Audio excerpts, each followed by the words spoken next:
Okay. You know, the wall over there sure looks better without senators on it. Goodness. Okay. We will set a supplemental calendar, maybe our first of a couple. I'm sorry I'm about a minute late to this meeting. Using my watch, so it doesn't matter.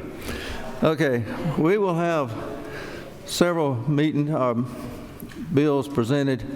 We're going to start off with some rule substitutes, and I'm going to call on who's going to, the rule substitutes who will present. So it's not going to be all of them because there's about 30 out there. So I'm going to call on a select few, let them present their bill, and then we'll proceed.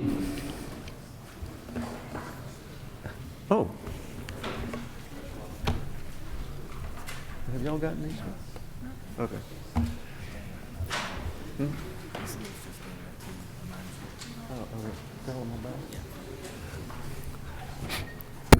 Okay, before we get started, each one of y'all will get a little box like this, and it's from me. I want to tell you how much I appreciate you. So, I have to be reminded of things, folks. Okay, Mr. Burns, I think you have a rule substitute for SR 135. It's LC number 432448S. Was that the one? That's the one, Mr. Chairman. I know that's been a popular number that we've talked a good bit about here in this committee. So, colleagues, if you'll bear with me, I'll give you the language in the substitute. But first, I'll tell you it has absolutely nothing to do with gaming or gambling or casinos, to my dear friend Ron Stevens. Well, farming sometimes is gambling. You're right, Mr. Whip. So what can I say? But this bill brings the language back of Chairman Watson's that we passed in the House, H.R. 686, 166-0. Again, there's no gambling or wagering whatsoever as a part of this bill, this language. This bill does simply does a couple of things. It reduces the harvest tax on harvested timber from 100% to 40%. It's the same percentage that you use on all other values in the assessment process. It treats timber like any other real property, again bringing uniformity to the process. And I'll also mention there's no other agricultural commodity that pays a harvest tax. The counties and the local municipalities, school districts will be made whole on any revenue loss on this bill. They'll get 98.5%, almost 100% of any reduction in the local ad valorem taxes that the county would lose. And as I mentioned, there's absolutely nothing in this bill, this substitute, that has anything to do with gambling or wagering. So we would hope for your favorable consideration, Mr. Chairman. Okay, so you said we got 160 votes last time. 166. We needed 120, and we got 166. So we would hope and pray that we'd get that same again. It did fell into the finance, as some things do over in the Senate. They got into the finance committee over there and didn't move forward. But it is a good piece of legislation. Will help our timber industry in this state, the #1 timber state in the United States, Georgia. Thank you, Mr. Chairman. Okay, so we have rule substitute for SR 135, LC number 432448S. Do I hear a move? Move. Got a move and a second. All in favor say aye. Aye. All opposed, like sign. It passed. Okay. Representative Stevens, I think you have SB 142 LC 365346S. Chairman, this bill has stripped out everything except online sports betting. That is what you do with your mobile device. All the rest of the stuff remains. It will have the licenses in there for tier ones at $1 million apiece. It'll generate some money for sports, for gaming addiction and all the previous addictions, but this is only for sports betting, mobile sports betting. Everything else has been stripped out. Okay, so there's no casinos, no pari-mutuel betting, or just online betting like for the college basketball games that everybody and his brother bet on? The same one I'm betting on tonight. Unfortunately, we won't be collecting any money from the state of Georgia, but this is lottery money. All goes to the lottery? Yes, How is it distributed? It goes 25% to pre-K, 25% to the Hope Scholarship, and 50% to the Opportunity Fund, which is education money Okay. for Hope. Have any questions? Speaker Pro Tem. Yes, thank you. I don't have a copy of it. Maybe it's been distributed, but I don't think I have one. Has so 25% would go to Hope Scholarship and Hope Grant for technical colleges? Yes. 25% for pre-K, and the 50% for the Opportunity Fund is a needs-based grant. I mean, I assume it's not a scholarship. Is it merit-based as well, or is it just a grant? It is a grant. It is not merit-based. It is for anyone that is in the 50th percentile of income, that's $58,000 or below, to be used for Hope Pre-K or Hope Scholarship. Okay, thank you. Mr. Martin. Thank you. Chairman Stevens, could you direct me to the area of the bill where it's just, where that is said is divided out? And then while doing that, the question I have is the follow-up to the pro tem. So the needs-based, as we're referring to it, means tested, if you will.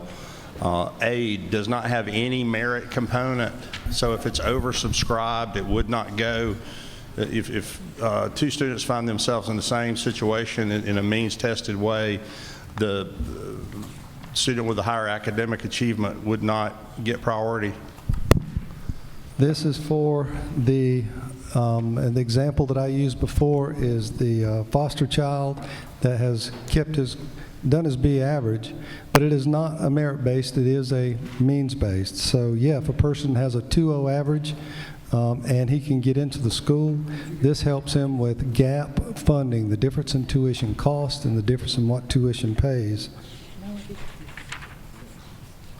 Okay, and if the gentleman would just point me to the section that has that, I'll follow up with him later. I'm trying to, 342? 42. Yes, page 42, if you'll start on 1054. And actually,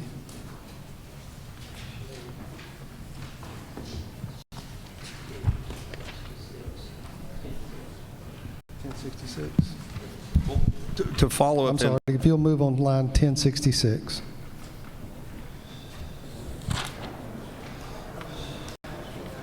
to follow up then, you're referring to specific portions in the Constitution, and I suspect those are the paragraph 2, if my memory serves, on line 1067 is pre-K.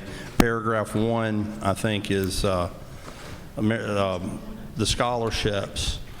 And is it not true that in the Constitution, Hope money can't be spent on anything until paragraphs 1, 2, and 3 are met? So regardless of what we say in statute, if Hope were to drop below, the reserves were dropped below, the Constitution would prevail. So we do have that guardrail in. Isn't that true? You're exactly right. Thank you. I have a Speaker Pro Tem. I have a follow-up.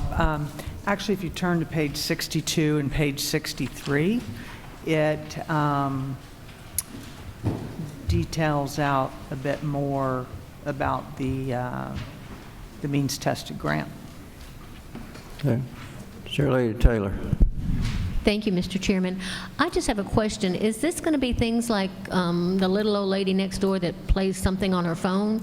Or is it going to be like football player, fantasy football or whatever? Is that included? And how do they know you're playing and doing this? I'm sorry, I didn't hear the last part. how are you going to know when somebody is having one of these little fantasy sports games?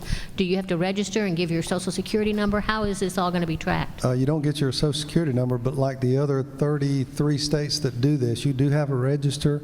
They have to guarantee that you are 21 or over, and they cannot use a charge account. Everything, unlike the ones that are overseas, can run up a debt. This is strictly a cash deal, and it's an app on your phone. I've got it on mine. And it'll be essentially the same people that are contracting with the state.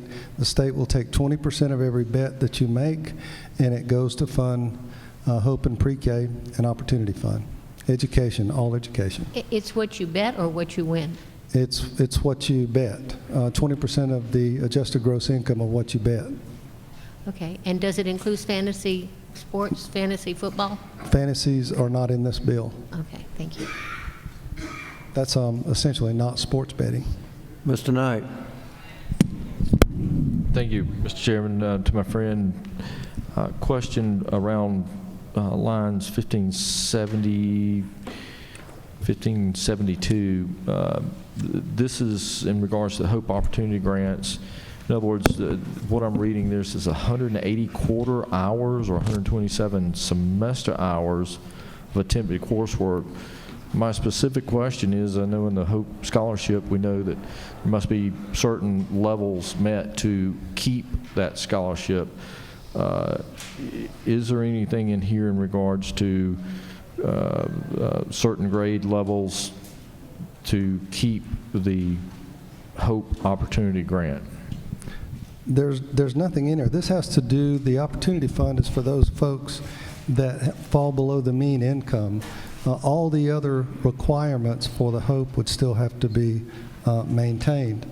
Again, this is for that, I call it the gap money between the tuition charge and the tuition pay, but all the same grade level requirements, everything else is going to remain the same for the education.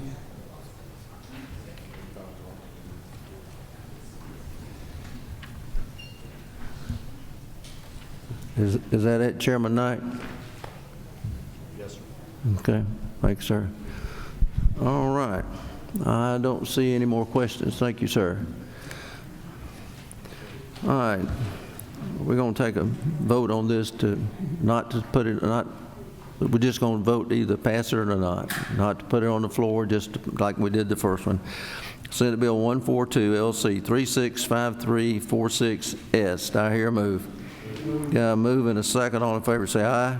Aye. All opposed, like sign. You want to count? Raise your right hand in favor. In favor. In favor. In favor of.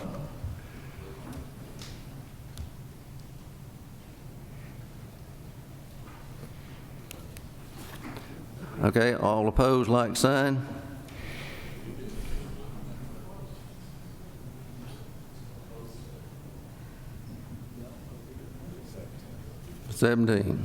It fails. All right, next rule substitute.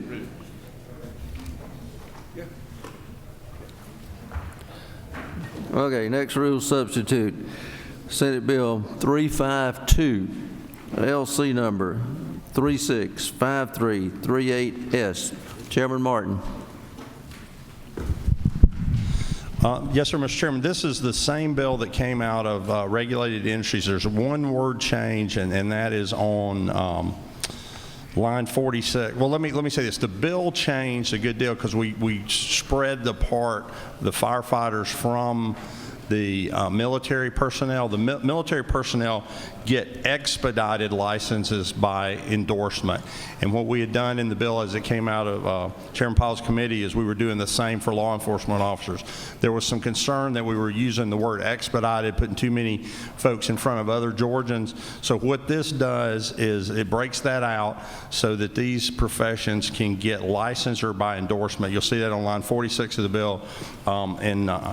It doesn't, I'm sorry, let me get back here. Yes, on line 48 of the bill, licensed by endorsement, and the word expedited is no longer in that language. So this will allow them to start from their profession if they've practiced in other states and they move in with their spouse that's a firefighter, police officer, or a public safety official, but it takes the word expedited out. Chair Lady Cooper.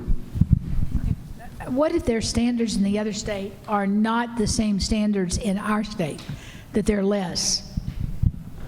I'm going to, Chair Lady, I'm going to assume that the gentleman's committee vetted that. Again, we didn't change the policy that was created in regulated industries. We just simply took the word expedited out. So if the chair would allow, I'd allow Chairman Powell to explain where they went to on the bill. All right, Chairman Powell. Look like you just got thrown under the bus. Go ahead. Let me back up since I did. I don't believe this changes anything relative to what they have to do. It's just they can start. They don't have to start from ground zero. Chairman Powell, I believe, can affirm that. Those words are two very different words in licensure, in the licensure world. Mr. Powell. Well, since the nature of this bill has changed since it left the committee, they've added health care providers and such, but what we attempted to do was to allow or to create a situation where it could be licensed by endorsements with those boards of the various professions. Okay, remember, whenever y'all talk, and speak directly into the mic because we can't hear you. Yes, sir, Mr. Chairman. If I could make clear to Chairman Powell, we did not add or take away anybody that this bill applied to in this change. We simply took away the word expedited in front of endorsed, in front of licensure. So when it came out of Chairman Powell's bill, that language is still intact. It simply took the word expedited out. Just one word removal. Yes, sir. Okay, Representative Hughley. Thank you, Mr. Chairman. Can you tell me how much time this is going to save an applicant by, if we do this, what's going to be the difference in terms of time for them to get a license? Yes, go ahead. To the representative, I can't say that specifically. What I can say is what I've heard in previous bills in Chairman Powell's committee as a member is allowing the expedited licensure for spouses of military allows them to be treated quickly and through endorsement, as Madam Chair of the Health and Human Services Committee said. I couldn't give the lady a direct answer as to how much faster. But this provides a way in and an opportunity for spouses of firefighters and public safety officers, which we wish to attract to Georgia, a shorter runway. I can't tell the lady what that runway would look like. Chairman Knight. Thank you, Mr. Chairman, and maybe just point of clarification, and I'm trying to read page 3, make sure I'm reading this right, but I'm concerned in regards to maybe like healthcare provider. Is this a situation where they have to pass Georgia standards and meet Georgia licensure standards, or is it not the case? In other words, where they could be endorsed? And I apologize for the question. It may be a clarification from author of the bill would be helpful.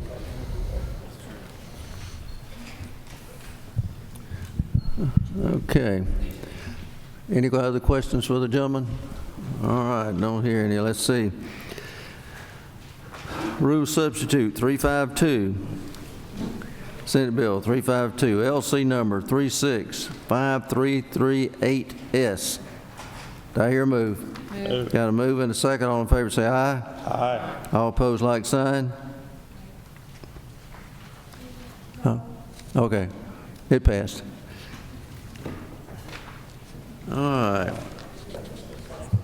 Okay, rule substitute 359, LC 442123S.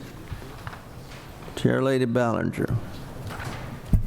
Thank you, Mr. Chairman. I appreciate the opportunity. I believe Representative Fleming is going to speak to the first part. I will go ahead and fill you in on the part relating to me. Basically, this puts back in a bonus with regards to the alternative courts and the juvenile courts. It puts that back into statute, and it also removes the cap and allows for the locals to control how much they pay their judges. And for the other part, I'll hand it over to Representative Fleming. Chairman Fleming.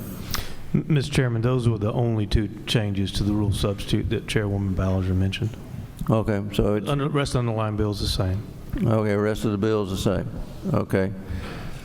Do I hear a move? Got a move and a second. All in favor say aye. Aye. All opposed, like sign. It passed. That was Senate Bill 359 LC 442123S. Okay, next rule substitute. Senate Bill 456 LC 339167S. Chairman Setzler. Thank you, Mr. Chairman. This is the version of 456 that passed out of Sharon Cooper's committee last week, word for word, and added to it, again, in furtherance of in-person access to care, is the core that we passed last year of the right to have, patient's right to have a family member at bedside for 1 hour a day. Okay. Hopefully y'all have had a chance to read that thoroughly. Okay. All right. All right, I hear a move on 456 LC 339167S. I hear a move. Move. Now move and some. Yes, ma'am, Ms. Dempsey.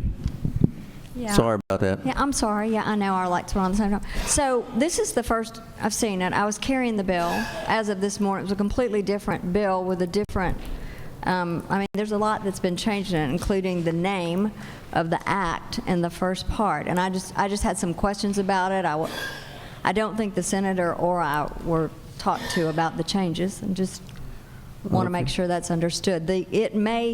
Doing that may completely take away from the underlying bill that came over here from the Senate. Appreciate the lady's question. The senator is aware of this, and the only thing that changed, again, is this title, In-Person Access to Care Act, because, again, the title being unifying having access to face-to-face access to a doctor and face-to-face access to a patient representative. That's the only thing that changed about that piece. And again, this House overwhelmingly sent this access to this right to visit language out of the House last year. It's just a pared down, skinny down version that eliminated some of the redundant language in that. Chair Lady Dempsey.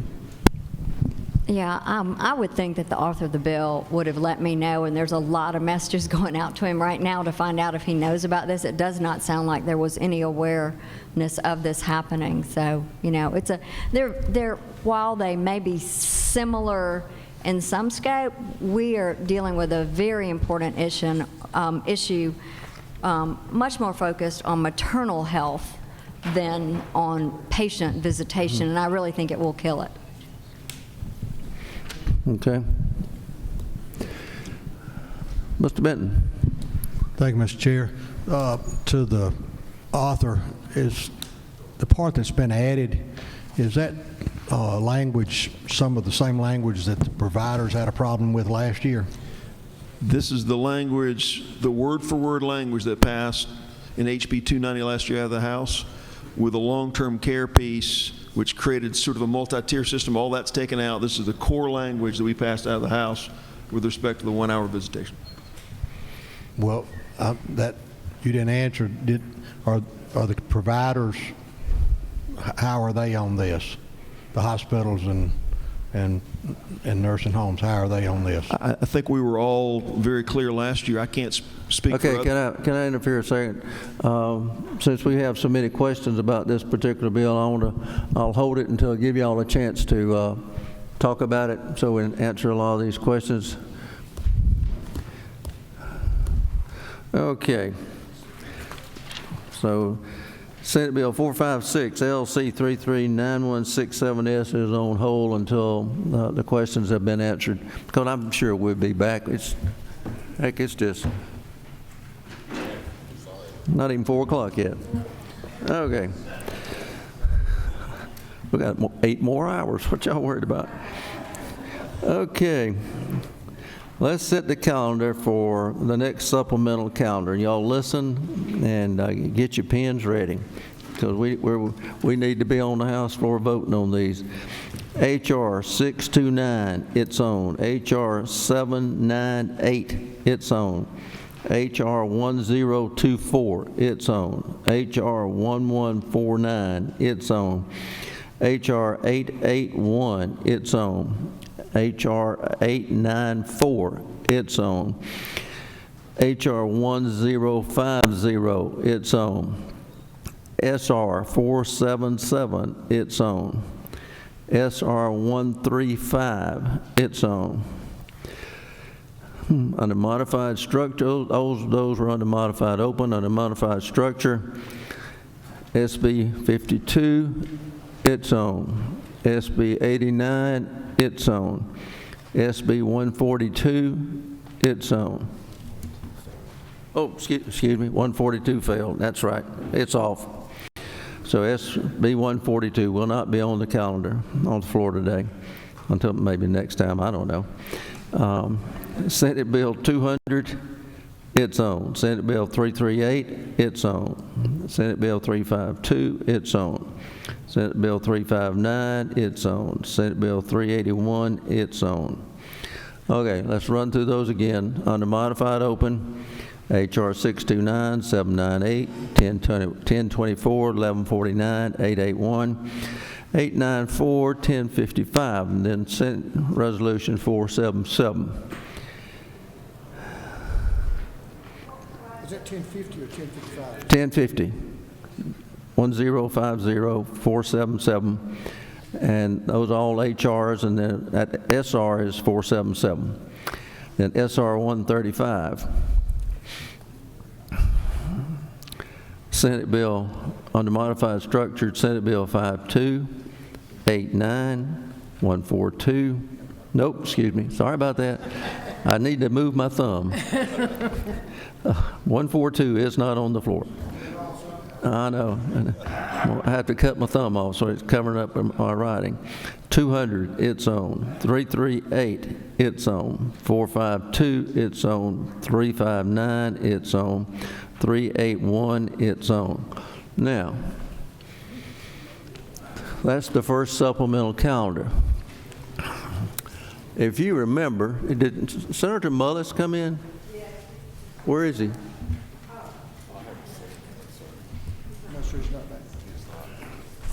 Okay. I was going to let him present his bill, but